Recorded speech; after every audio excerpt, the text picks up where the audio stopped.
everyone. Welcome to our webinar. And today we are going to understand about the O-1A visa, but not with the employer route, but with the agent route. And we have our expert to make more clarity on how the O-1A agent route works. We have Deborah, and she is herself an O-1A agent, and she has been navigating a lot of people who are more into the extraordinary route going for O-1A visa.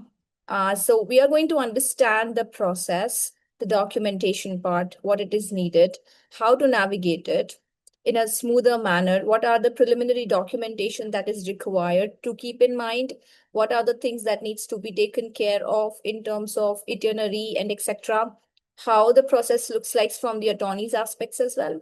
So thank you so much, Deborah, for joining us and explaining us. This session is going to be insightful for sure. And thank you so much for joining us and helping all audience who wants to navigate their O-1A visa. Over to you. Hi, nice to meet you all. Thank you so much for having me. I really appreciate it. I'm super excited to join and give this overview. It looks like we've got some people trickling in. Everyone, a second.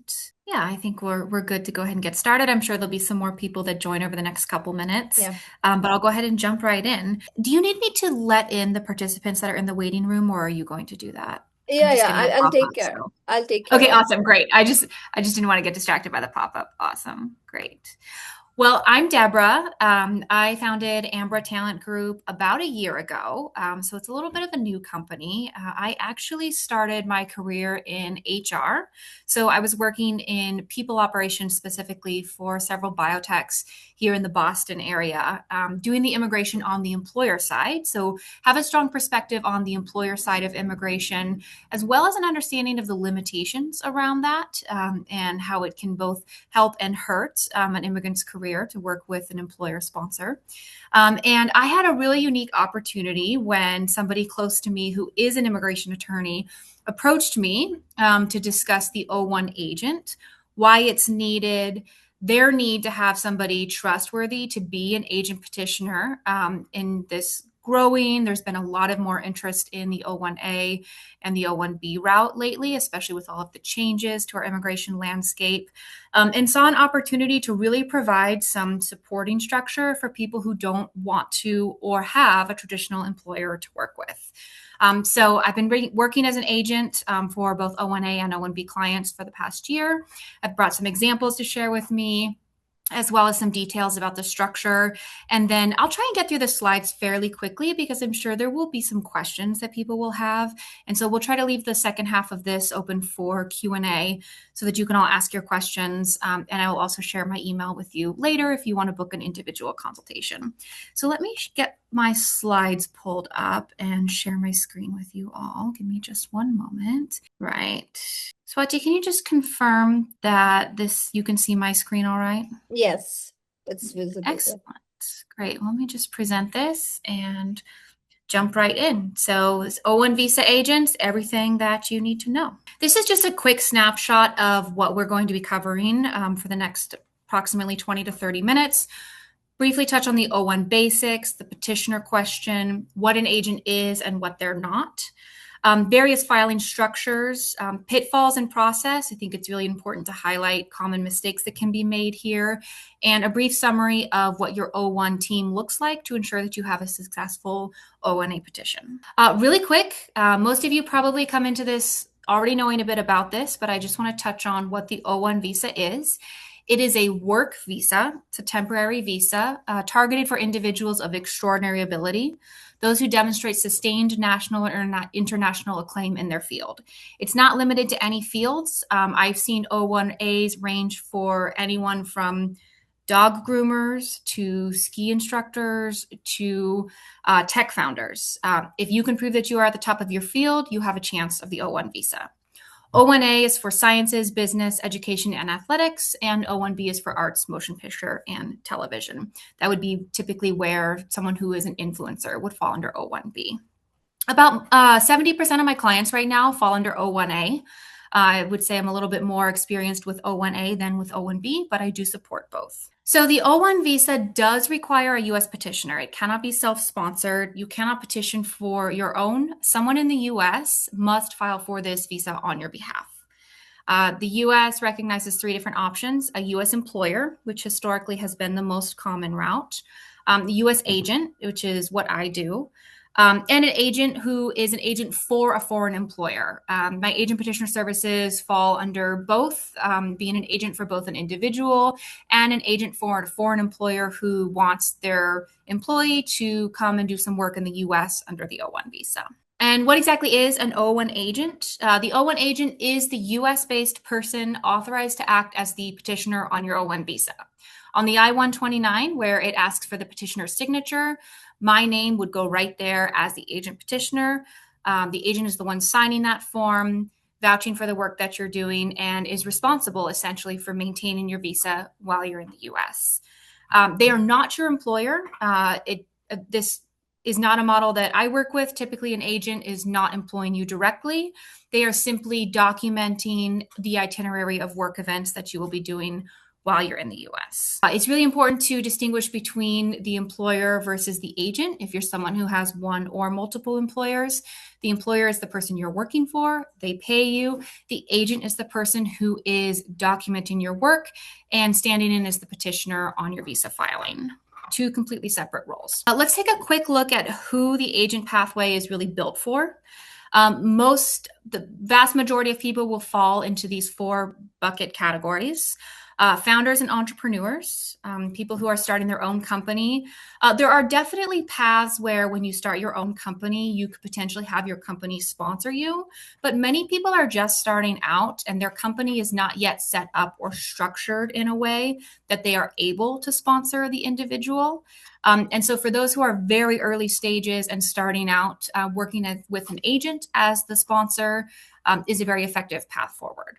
Multi-employer professionals, I actually think that with all of the economic and work changes over the last couple of years, this is just becoming more and more common. People want their full-time job and they also want to consult a little bit on the side, or they want to monetize their YouTube channel, or they want to publish a book. This is, I really think, the area where we will see the biggest growth and more people taking control of their careers long-term. Foreign employed talent, this is an example of when there's a foreign company. For example, I recently received an approved O-1A for an individual who was working for a Canadian company doing cryptocurrency investigations, but had contracts with US companies, both companies, individuals, and law enforcement. And so they used an agent to sponsor his O-1 visa so he could do his work here in the US. So that's an example of how the employer or foreign employed talent can work with an agent. And then portfolio careers, similar to multi-employer professionals, anyone who has a full-time job and wants to do a little bit of extra on the side. Many visa types limit you to only making money from your one employer, the one who's sponsoring you. I can't speak for all the visa types, but particularly H-1B, EN, those all limit you to only making money off of one employer. Whereas if you work with an agent, you can receive income streams both from your employer and also from any of the side hustles that you want to engage in if you've listed them in your O-1 filing. Let's briefly look at the employer versus agent and what's different, what's similar. Just want to touch on a couple points here. With the employer petition, you are being sponsored for one job at one company. You are tied to that employer. The benefit is that the employer typically pays for it, but the risk is that if you lose your job, you also lose your work authorization. I know many people have been in that position the past couple of years. With the stress of layoffs and having to find a new sponsor within a certain period of time. So that's typically where there's like the biggest risk with an employer-sponsored petition. Side work is generally not permitted. And then if you want to change roles to move from one full-time job to another, typically you need to find a new employer to either transfer your visa or file a new petition for a new visa for you.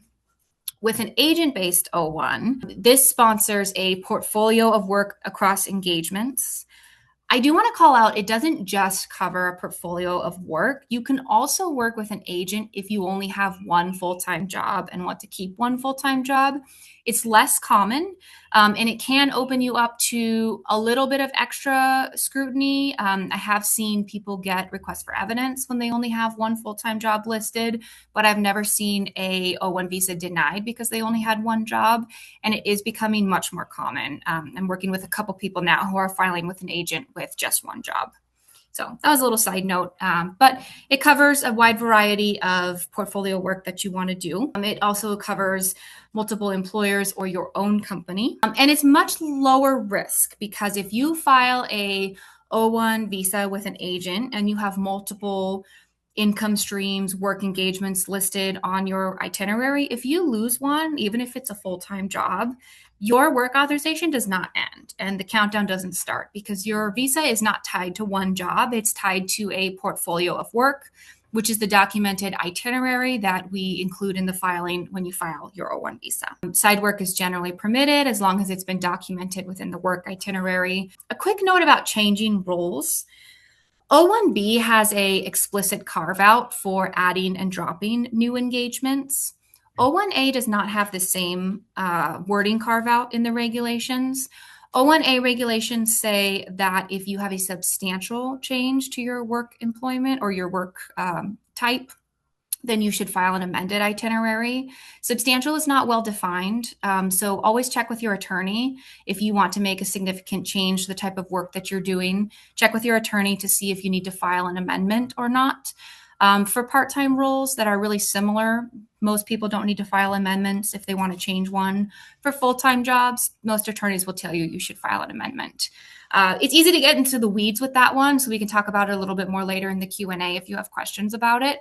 But I do just want to call out, you should always check with your attorney if you want to make any substantial changes to the work that you're doing once you're on an approved O-1A. Okay, so 3 ways to build an agent-based petition. Multi-engagement.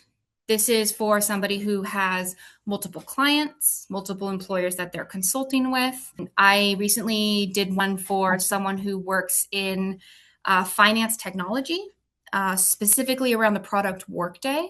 And so she has a 30-hour-a-week job, a 10-hour-a-week consulting gig, and then a 20-hour-a-week founder support role. So really like dipping into all 3 of those buckets there. And so someone like that would fall under this multi-engagement example. Foreign employer, we've already talked about a little bit. This is when it's a foreign company that has an individual that needs to do work in the US. If a temporary visitor visa is not sufficient, which if it's ongoing work often isn't, then they can use an agent to sponsor the individual for the time that they will be working in the US. And then again, founder structure. If you are starting your own company and you don't have a board of directors or somebody you report to who has the ability to fire you or demote you or terminate you, then you may not have the structure in place needed for your startup to sponsor you, in which case you can use an agent. I also have a lot of clients who have a full-time job, but then start an LLC to host some of their consulting work. I think that's a pretty fairly common arrangement that I've seen. And so that's kind of a mix between the multi-engagement and founder structure, but it allows you to keep your full-time job while also founding your own project on the side, which as somebody who did that for the first couple of months is something that I am definitely a fan of. A quick overview of what the agent model unlocks for you. We touched on this a little bit, but I would say the number one reason why people come to me for agent sponsorship is that stable work authorization. Again, with all of the changes over the last couple of years, there's a lot of interest in pathways that give you more control over your work career. If you are moving from, say, H1 to O1 while you have a pending green card application, this gives you that stability and longevity to buy you more time while you're waiting for that. Also unlocks the ability to have multiple income streams. Again, this doesn't have to look like W-2 work. It doesn't have to look like consulting. It can be wanting to get paid for public speaking, or it can be doing some consulting for your friend's company and receiving equity as payment for that. Equity does count as payment for the purposes of the O-1A petition. Anything that you can imagine that you might want to be working on and making money or obtaining equity from can be included in an agent-based O-1.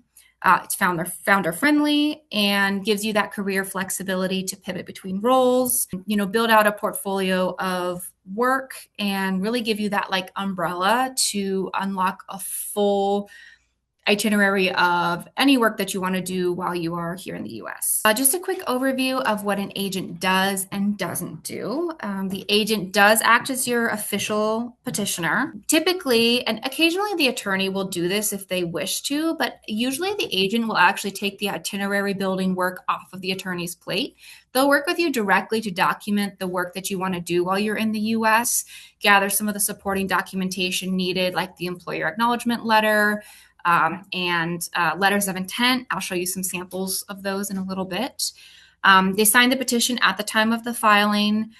This one is huge. We keep audit-ready engagement records. If you are going to work with an agent on your petition, make sure that they are a legitimate agent who will be accessible if USCIS ever reaches out to them to audit your work itinerary. While it's rare, it does happen. At any time, USCIS could ask me for an updated itinerary or notes on what my client is working on. So it's very important that I respond to that in a timely way and present them with accurate records. Any RFEs that you receive along the way that may relate to the work that you're doing or the work that the agent has done for you, the agent should be cooperative and accessible and helpful in resolving all of those. Some things an agent does not do. We can't provide legal advice or representation. I always try to be really careful when asked legal questions, which I often am, to direct people back to their attorney or, provide examples of what I've seen clients do in the past. But this is an area that agents do need to be very careful in because generally speaking, we are not licensed attorneys and therefore cannot provide you with legal advice. We don't employ you directly or pay your salary. There's no pass-through money. Usually the only money that exchanges hands is with the individual who is hiring the agent to manage their itinerary and sign the petition for them. We are not a replacement for immigration attorneys. I do always encourage my clients to work with a trusted immigration attorney. I know many of them. Swati here is fantastic. You can work with any attorney, but we do not replace them. It is still very important to work with an attorney that can help you line up your whole visa strategy and give you that overall guidance that you need.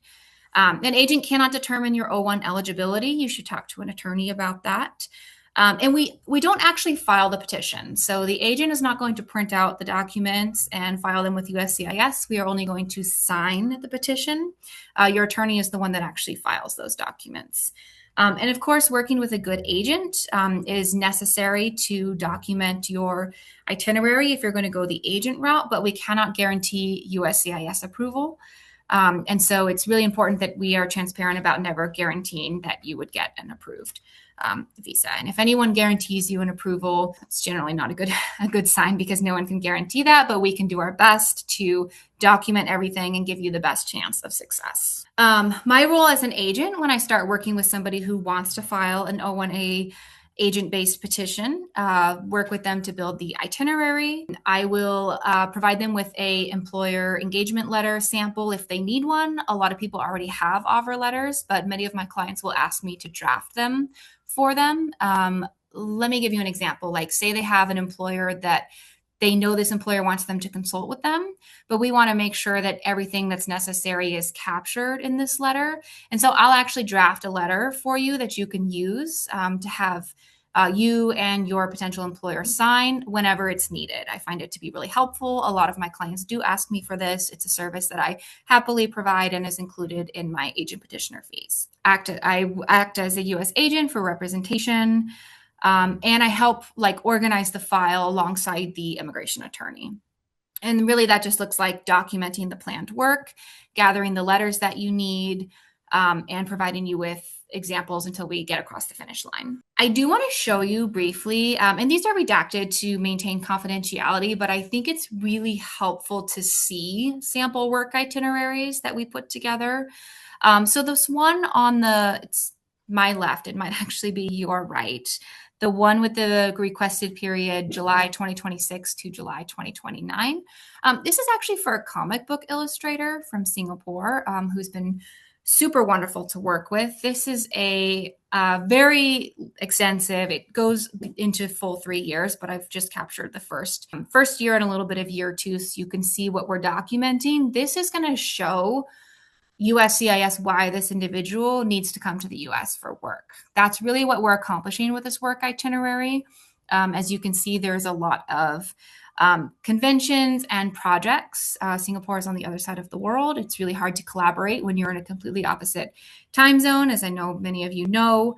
And so this itinerary helps to make the case that she needs to be in the US for work.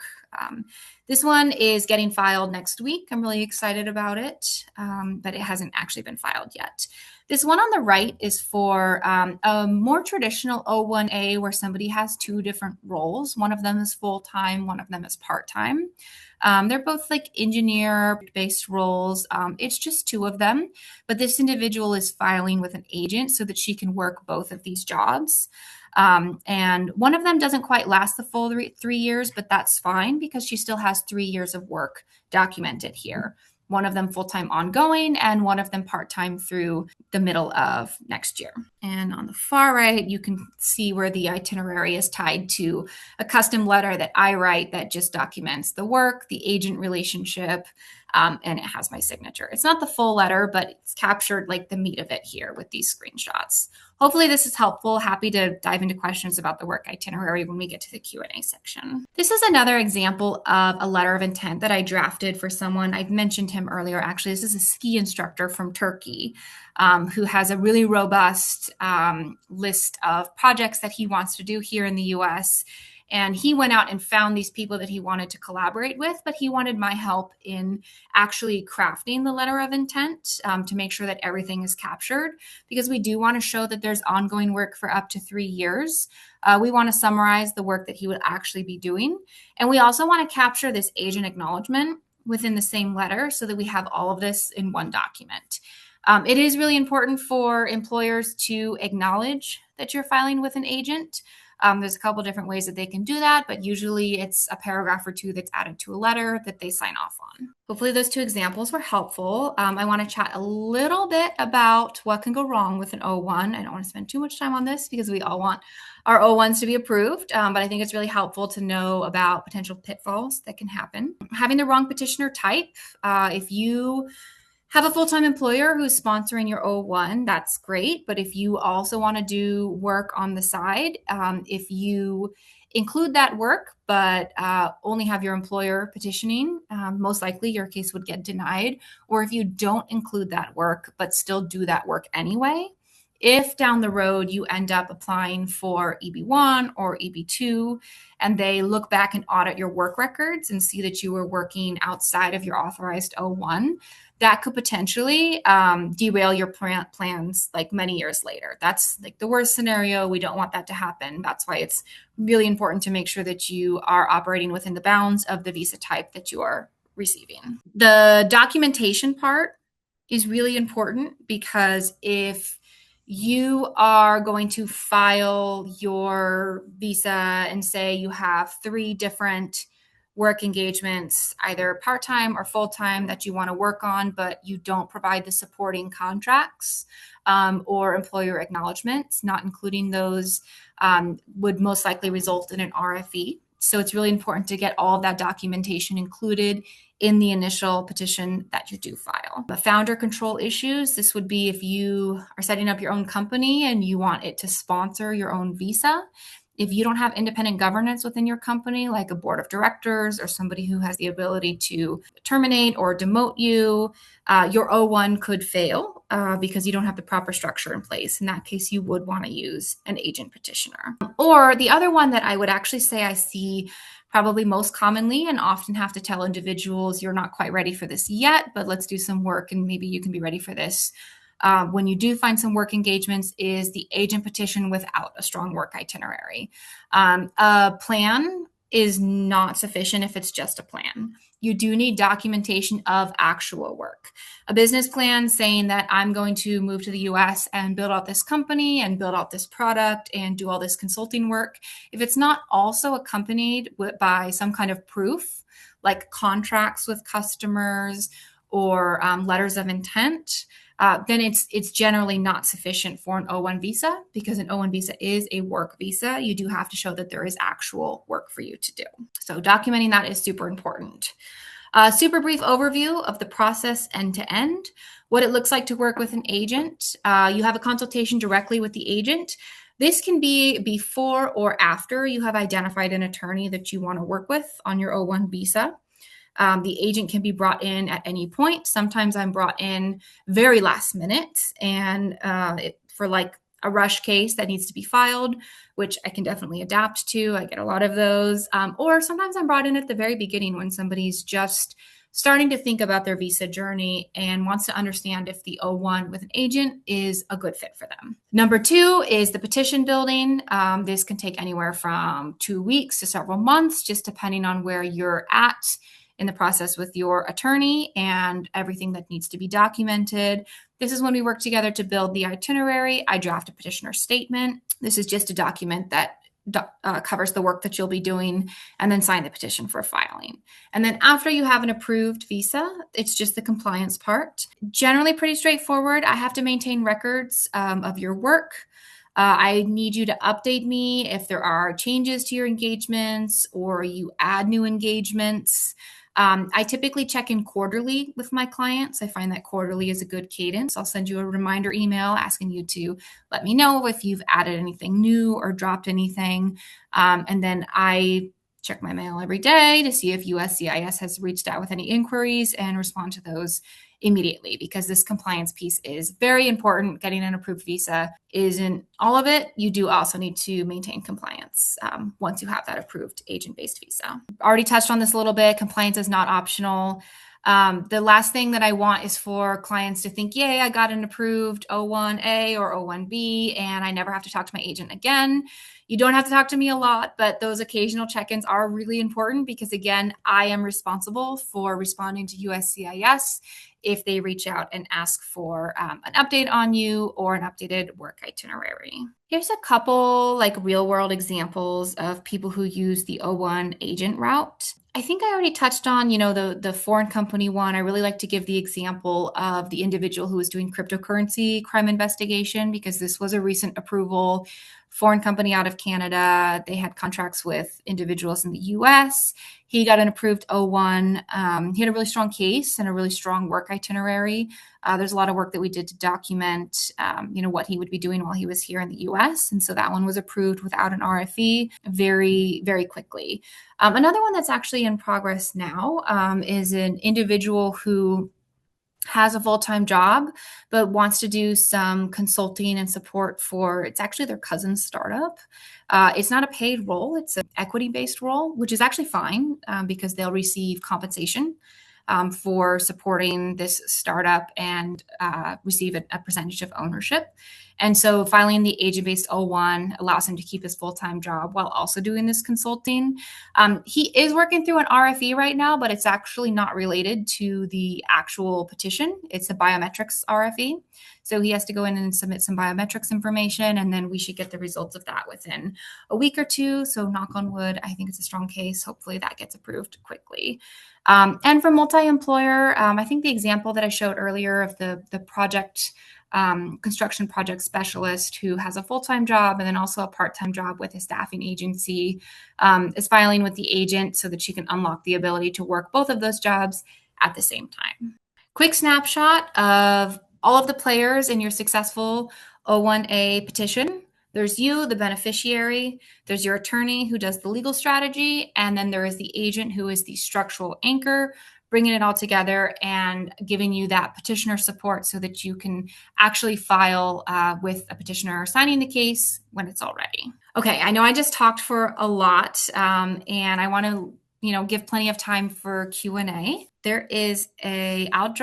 I'll either drop it in the chat or have Swati share this later, like my email if you want to reach out for an individual consultation. But if you have any questions that I can answer right now that you have been thinking about with the agent route, I'm happy to answer them to the best of my ability. How does the Q&A typically work? Do they drop it in the chat or come off mute? Okay, so you guys can drop a question on the chat box.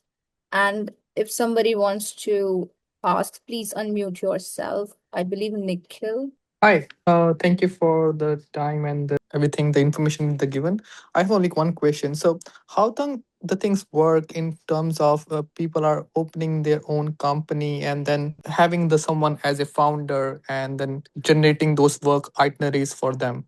Is the question how you document the planned Yes. work? Yeah, so opening a company, like starting a company and saying, I want to offer this service or I want to sell this product, isn't quite sufficient because you still have to show that there's paid work. And so, where you typically might say, I can show I have paid work because I have an offer letter from an employer, when it's a startup, you have to show you have paid work through your customer or client base.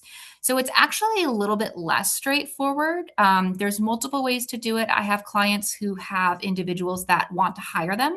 And so, I'll give them custom letters of intent that they can give to their clients where their clients can show that they want to hire you for a certain service.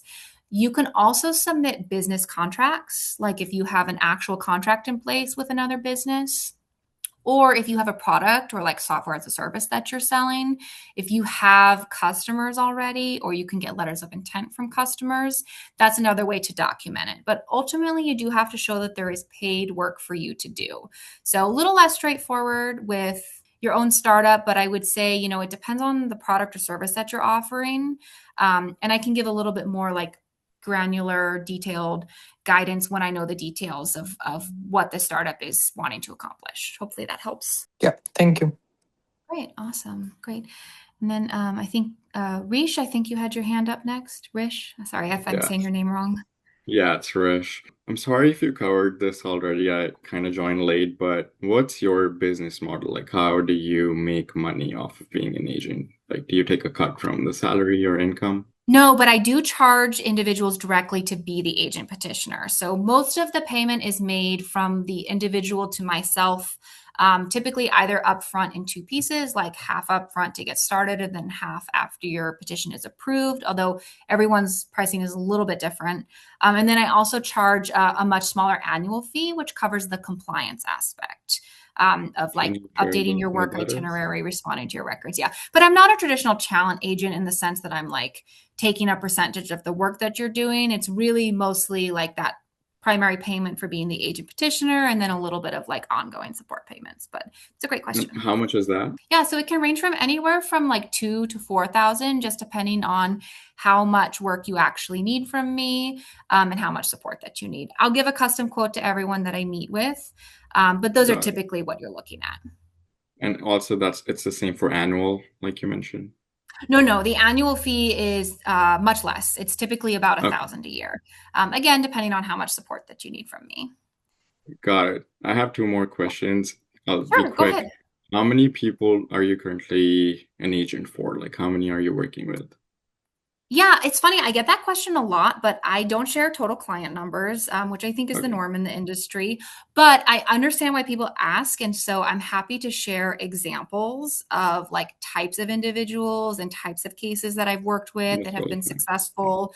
I'm about a year into this, and knock on wood, I do have 100% success rate. That won't last forever. That can't last forever. But for now, it is 100% success rate for every client that I filed for. So, and it's a petition with a high approval rate, fortunately.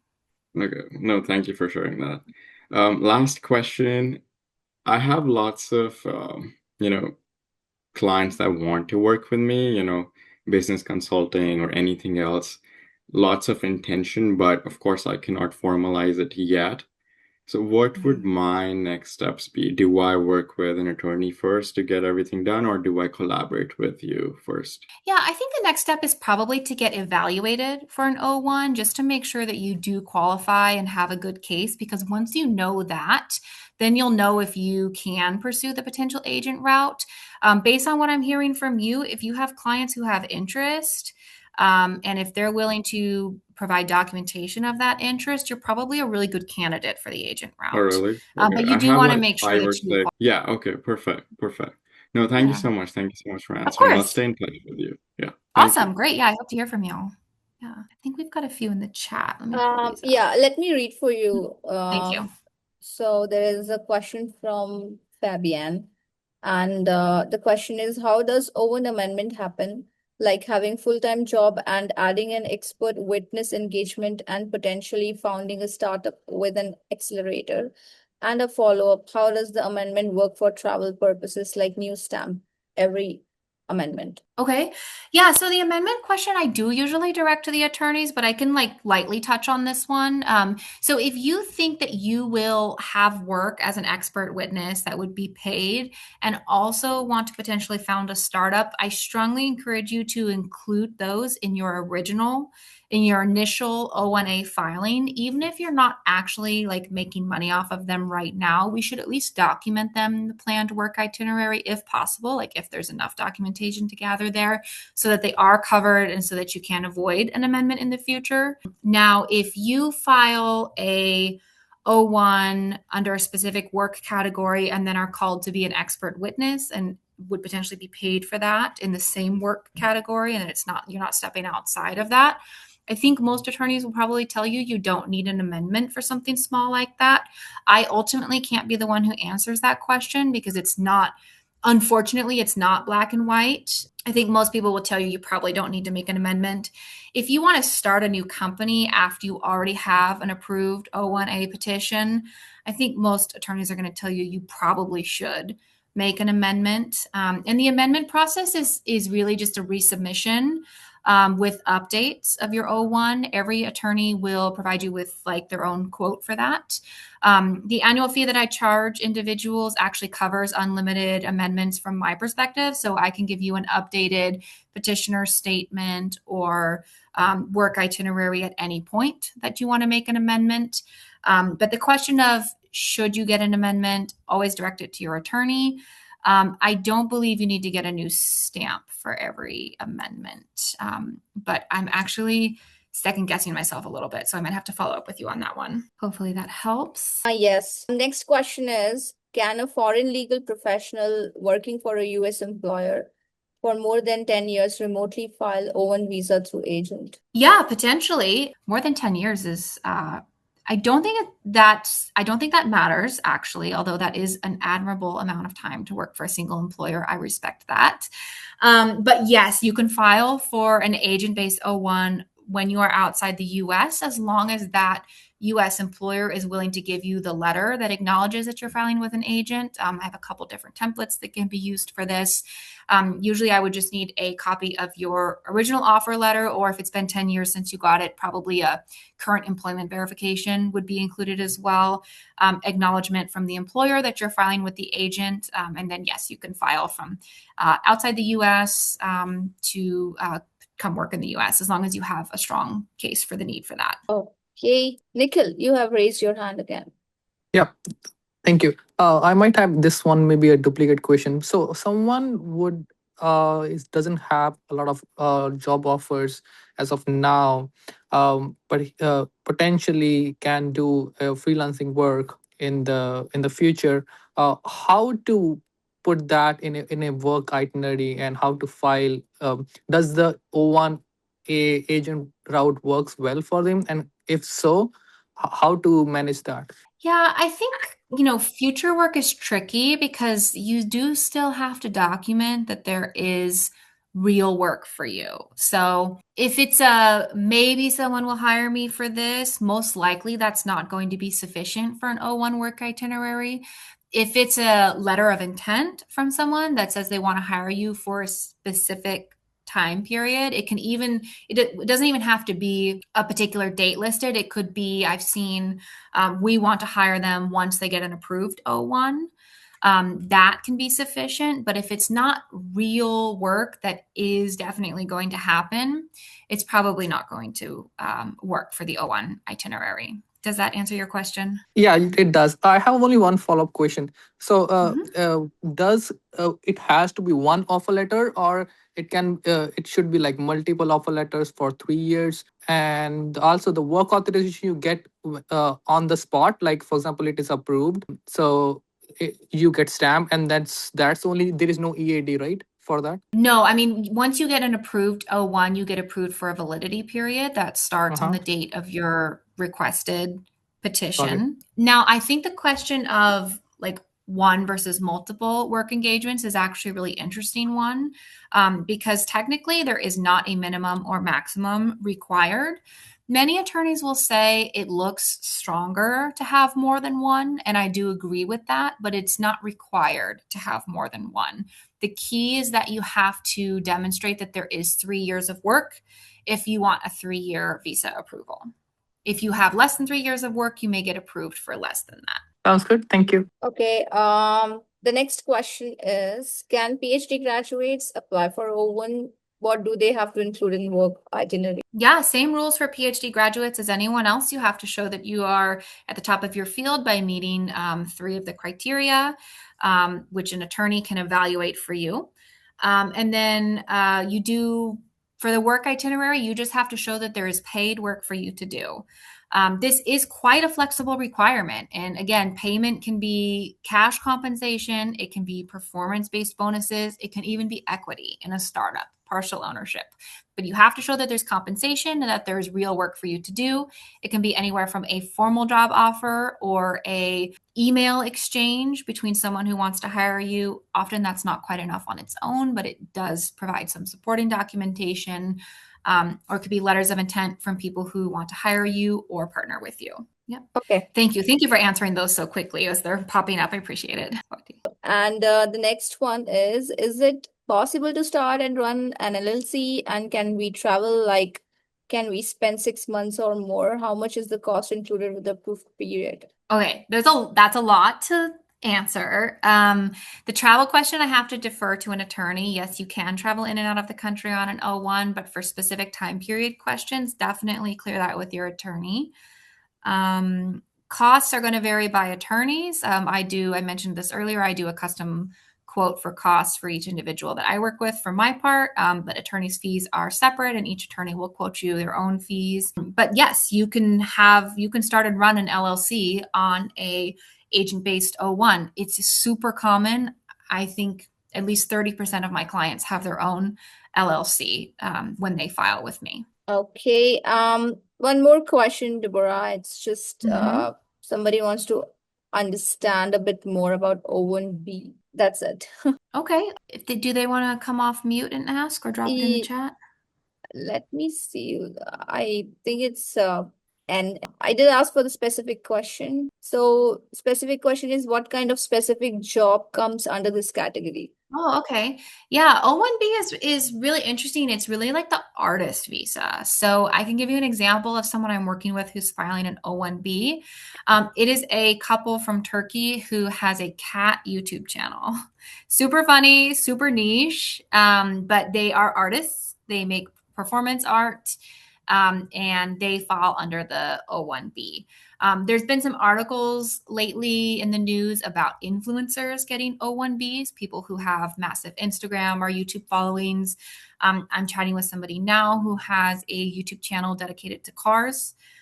He would apply for an O-1B. And yeah, it's kind of like the influencer visa right now. But traditional actors, which I don't typically work with because actors often actually have their own actual talent agencies that will sponsor them. But everyone who doesn't fall into that normal, like would be represented by a talent agency who's placing them and taking a cut, would work with an agent on their O-1B petition. Okay. When we file for an amendment to add a new job, how much is the USCIS fee? I actually would need to Google that because I don't remember, but it would be a standard USCIS filing fee, I believe.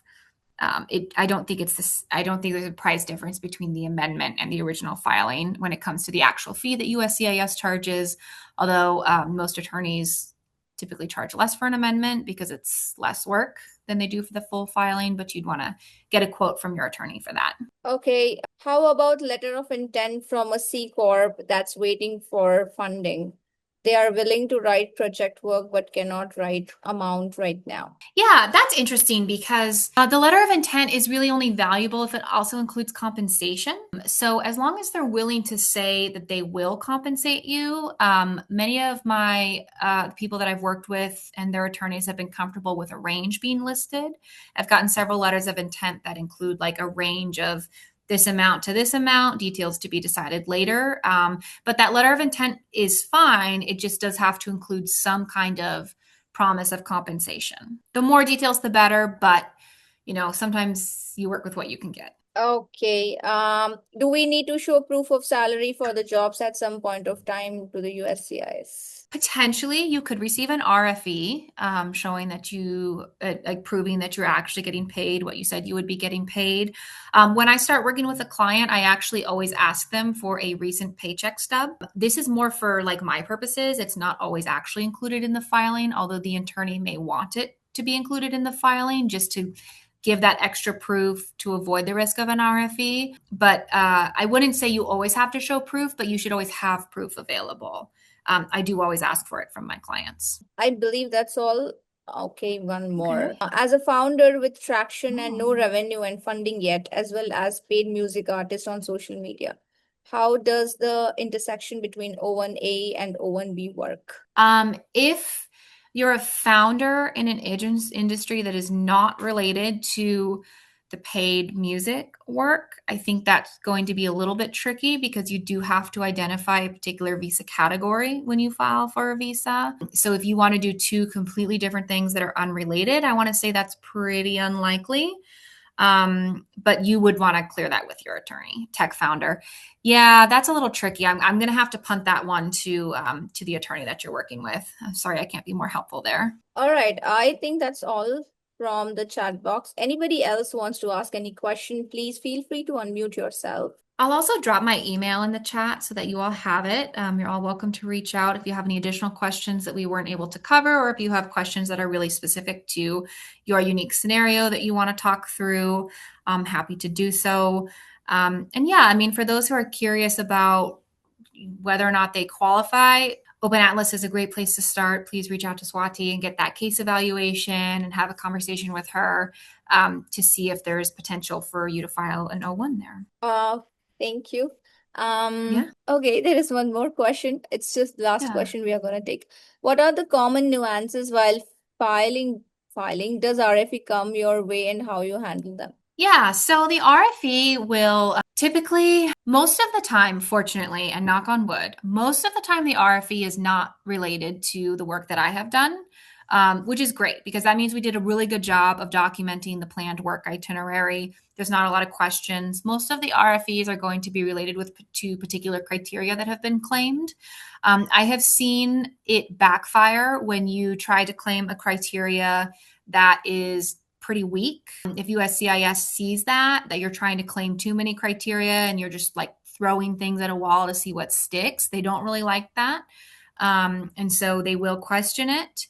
The other one that I've seen that I didn't love is the biometrics RFE that my O1A applicant got recently. I think it was USCIS kind of being a bit of a pain in the ass and saying like, you need to go get your fingerprints, even though he's had them done before and there was nothing wrong with his filing. So I don't love to see that because I think it shows that USCIS is potentially being difficult for the sake of being difficult, but I don't want to speculate too much about that. So yeah, but I saw your comment. Yeah, usually the RFE will go for the criteria and the attorney primarily will respond to that. But anytime it's related to the work itinerary or the documentation that I have gathered with my client, I'm super accessible to respond to this right away because I know how stressful these can be. Yeah. So one more question, Dave. Do previous employer-based O1 approvals help in getting O1 agent-based approval? That's a good question. They are independent of each other. A brand new O1A filing is typically treated by USCIS as a brand new filing. They are not necessarily looking at, and they may not necessarily know that you have had a previous O1, although they might, depending on how you've filled out the actual petition. Sometimes petitions do call that out. But yes, I mean, if you've had an approved O1 already, that shows that you have a really good chance of getting another approved one because it shows that you did meet the criteria. But the two don't actually relate to each other. It is treated like a new filing. What is the typical timeline from filing to approval? Great question. So always budget more time to prepare the O1 than you're expecting. There is a lot of documents that you will need to gather, mostly around the criteria part. The actual agent part, I have put the agent piece together in as little as 1 to 2 weeks. but that's only for people who already have like done the work with the attorney to prepare the O-1, and they just needed a petitioner to come in to provide that support. I say anywhere from like, I would say 60 days is pretty typical, but some of them can take longer. And a lot of that is really in your hands and like how quickly you move to track down the documents that your attorney is requesting for you. Always budget extra time though. Those things can take a while. Yeah, and if it's like filing to approval, it means that it totally depends that what kind of processing you are choosing, whether it's a premium processing or regular processing.